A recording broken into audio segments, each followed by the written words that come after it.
madaxweyne waxaa jira shirar badan oo ka socda deegaanka Boocame iyo Tukaraq marka maxaad jawaabaad aad kaga bixin kartaa ama aad xog uga haysaa maadaama ay madaxweynaha imika talada haya ee maamulka Khaatumo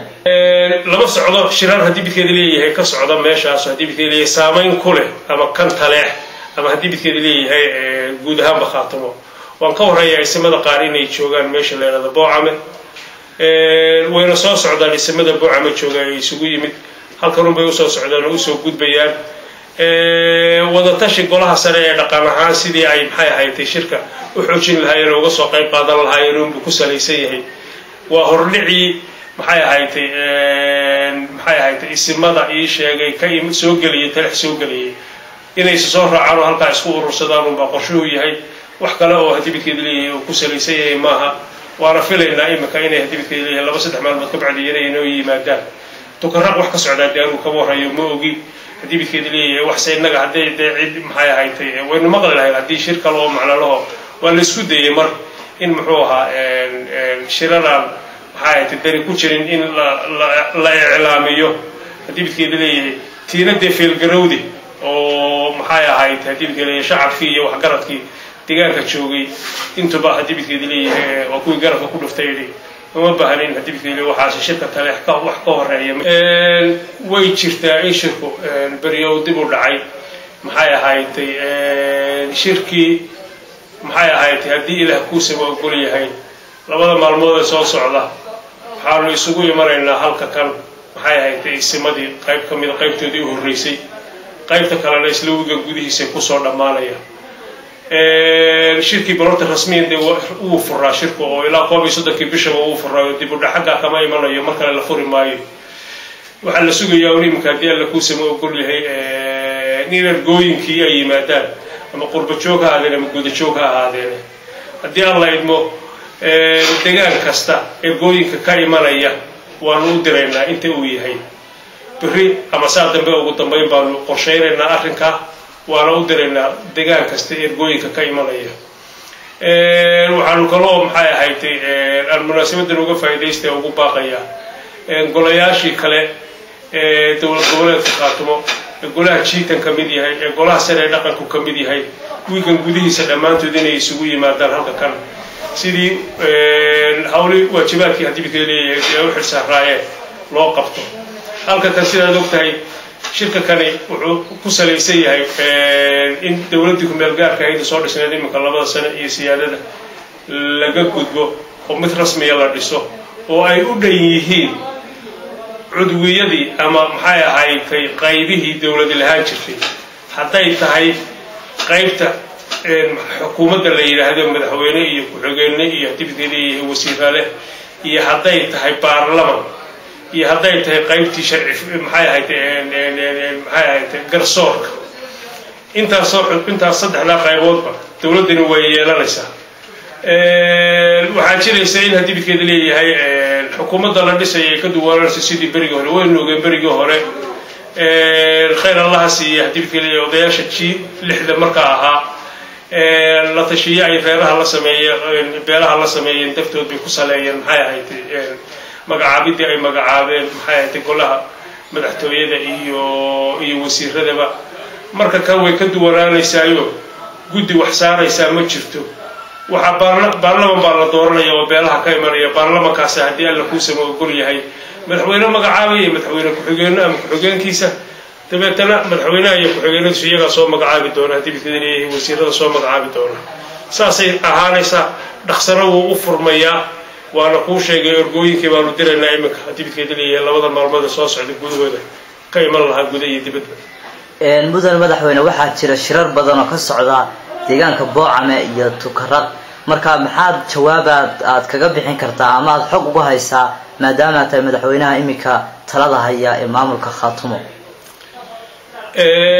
lama socdo shirar hadii bidkeeda leeyahay ka socda meeshaas hadii bidkeeda leeyahay saameyn ku leh ama kan taleex ama hadii bidkeeda leeyahay guud ahaan Khaatumo waan ka warayay ismada qaar inay joogaan meesha la yiraahdo Boocame wayna soo socdaan ismada Boocame joogaa isugu yimid halkan bay u soo socdaan oo u soo gudbayaan wada tashi golaha sare ee dhaqan ahaan sidii ay maxay ahayd shirka u xoojin lahaayeen oo uga soo qayb qaadan lahaayeen oo ku saleysan yahay وهرلعي محايا هايتي اسمدا إيه شيء كي سوقلي تلح سوقلي إن يسوع عارو هالك يسقور صدام بقشوه هاي وحكلا أو هتبي كذلي وكسر يسيه معها وعرفله دائما كأنه هتبي كذلي هلا بس تحمل متكبر عليه إنه يمادى تكرر وحكة سعداء ديارو كموها يوموجي هتبي كذلي وحسين نجح عيد محايا هايتي وإنه مغلى هاي هدي شركة له معنا له والسود يمر إن محوها شرنا هاي تدري كوشرين إن لا إعلاميه هتبي كذلي تيندي في الجرودي أو محايا هاي هتبي كذلي شعب فيه وحقرت كي تجارك تشوقي أنتوا بقى هتبي كذلي وكل جرف وكل فتيلي وما بهرين هتبي كذلي وحاش شركة تلاحقه وحقه هتبي كذلي هاي كروكو هتبي كذلي استعمالي فايديس بدن بولي هاي برشة عالم كونين كودا فايديس تقالي مسلم بميل تشوقان باللوبة هاي وحلو بقى يا ربنا أنا كوا يجوا وفريهم محايا هاي تومد الصوماليات هتبي كذلي كوا أبتسطوا أولا في سلوا جمر ربو هذا يمدن بيليا لهين ويكلوا في كران ويكسروا دقي كران سيدا سوكلنا وانو بقى ينتري سيدا هريرها النجاة وحاسون ربنا الاستعمال كيدو يفرتال كيدو قوة كان خاتم الدجان كسكفر مي وأن كان شيء كذا وحوي إن دوان طول ما ديو هدي عالم كمر مرسيون شري بريجي هوري هدي بكذا يمكن اللي مقلي كرو دي بكذا أما حقنا بقليها أما ها حقيبة اللي قد جيا إن ما أنت يقول عيد كلا صومر إن توسق سودقي كران اللي بتقلينا دي رأي سوقتها هنا أنت ير كوكا وهدي بكذا اللي هاي إيش يا ورئيسك فرينا نود رأي هدي اللي كوسم وقول يا مامولا الهريرة النجاحية أو هدي بكذا اللي هاي المحوها قلنا هرجسنا وقت عليه وحنو باقي سيد شوف تبر نوعه إن النبض هدي بكذا اللي هاي تجان كان يكسر الدولار أنت كبحان إن النبض نلحقيا تجان كان يكسر الدولار حقدر هذا يكسر الدولار حقدر هذا كويستان أنت كبحان العراض وحمد تتقال وحمد عندنا ما أفعله لكن إنه في ضد كيسي الله يستوى كو خصبين وحنو يدنا وران الله ورادو سواركتين هدي بكذا اللي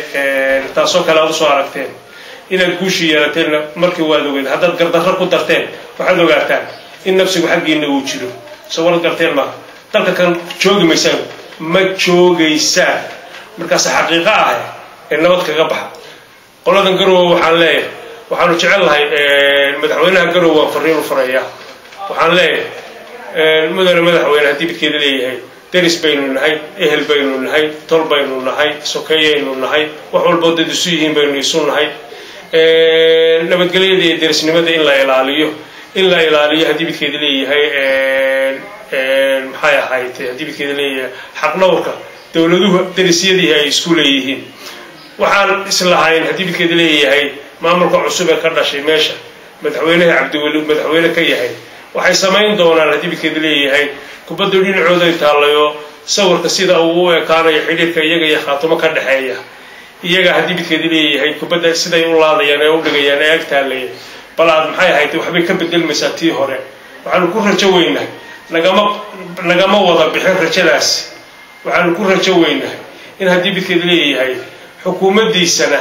xukuumaddiisana waxa ama wasiirada ama cid kale xukuumadda ka shaqeysa hada waxay meediyaha ka isticmaashay ka tiraada waa hadal dawladeed oo sharci ah ma aha dawladdi ma aha bolosiga ay dawladaha kala leedahay qofba sida uu rabo inuu ugu dhaqmo xukuumaddiisa haduu wasiir yahay haduu agaasimo guud yahay haduu wuxuu doonayo yahayba hadii bidkeeda leeyahay wixii maxay ahayd adiyada ama aflagaada ama gardarra ama xadgudub siyaasadeeda ama mid dhuleeda ee nagaga yimaada ee mas'uuliyadeeda madaxweynaha uu bay fadhidaan haysa waxaanu jecelahay in nabadda la ilaaliyo waxaanu jecelahay in maxay ahayd tulimada iyo sharafta la ilaaliyo waxaanu jecelahay in iyada oo maxay ahayd la iskaashanayo lama kala maarmayo oo la isu baahan yahay in misana dariiqa ay ku wanaagsan tahay loo maro ee aan loo marin hadii dariiqadii kuwii hore ku saaqideen. Assalamu alaykum wa rahmatullahi wa barakatuh.